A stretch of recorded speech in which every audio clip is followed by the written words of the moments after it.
All right, Lowe's 659 Customer King. This is a detailed video for the customer with their kitchen.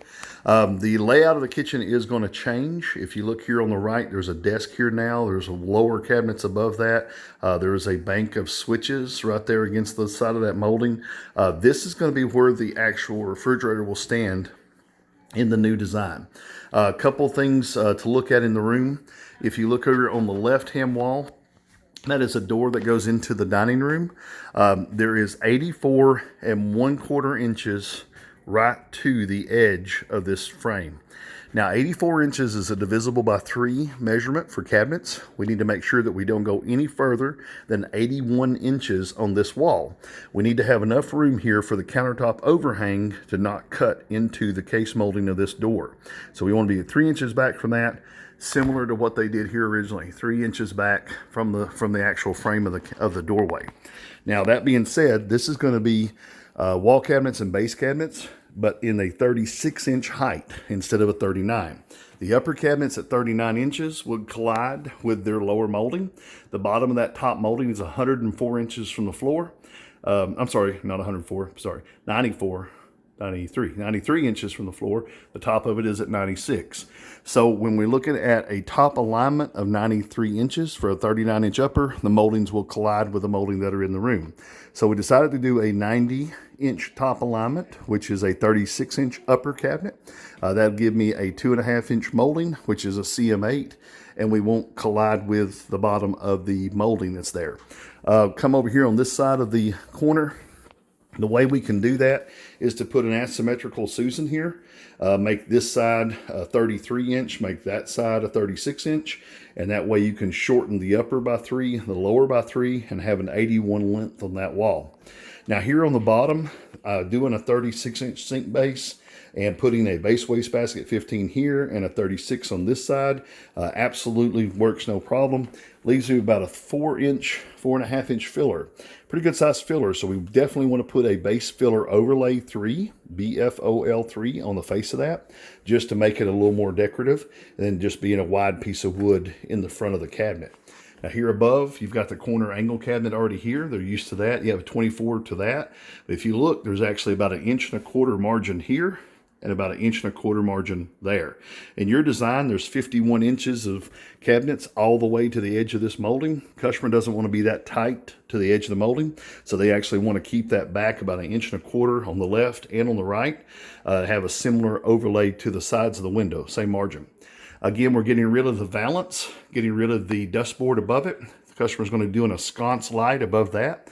So they want to make sure that the ends of these cabinets are flush finished ends here and flush finished ends here. That'll also be wherever there's a regular cabinet, standard construction. So we won't have to pay the upcharge for each of the cabinets being plywood. Now here on this, there's a small filler in here, about 1.5 inches now. But that's been covered with some veneer so you can't see it, but you can actually see it underneath here. There's 2 inches, 1.5 inches or so of actual molding filler overlay right there. Now come down this wall. To make this symmetrical with the other side, you would make this side of an asymmetrical base Super Susan 36 and that side 33 inches. That way you would have the same look as what you have on the other side of the room. That would move your dishwasher to the corner 3 more inches, which would make your drawer base 24 inches here instead of 21 inches.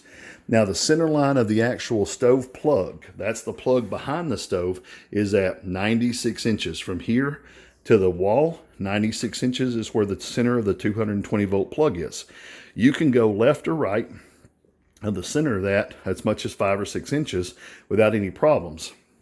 But if you take a look, there's actually an electrical outlet right here to the right of the stove.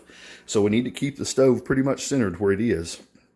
So we have the electrical from the range hood to use for the microwave, and then have the electrical for the plug to be where we need it for the stove to work.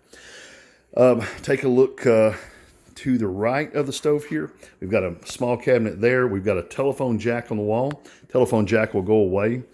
Customer's planning on using the plug for the refrigerator to plug into. Now up here on top, hey there, how you doing? Up here on the top, there's a doorbell, and it does not work. It hasn't worked as long as she's lived here. So she said she's going to get rid of that. There's no reason to have it. She's going to have someone check to see if there's power on it, and they're going to cap it off. Right here to the right of that area where the refrigerator is, that is a double switch, and that needs 7 inches. See how that's kind of encroaching on that?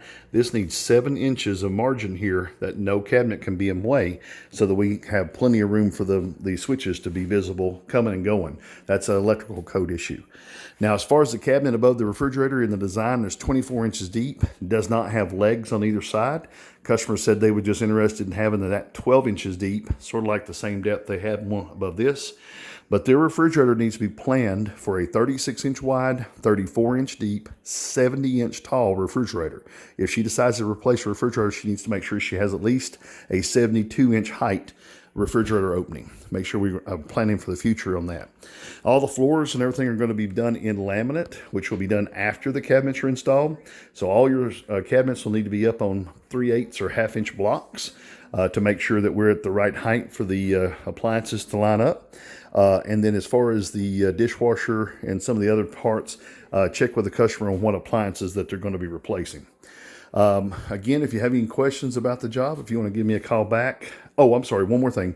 The sink, underneath the sink, there's no evidence of any kind of leaks or anything. We do have copper plumbing, and the valves are original to the home.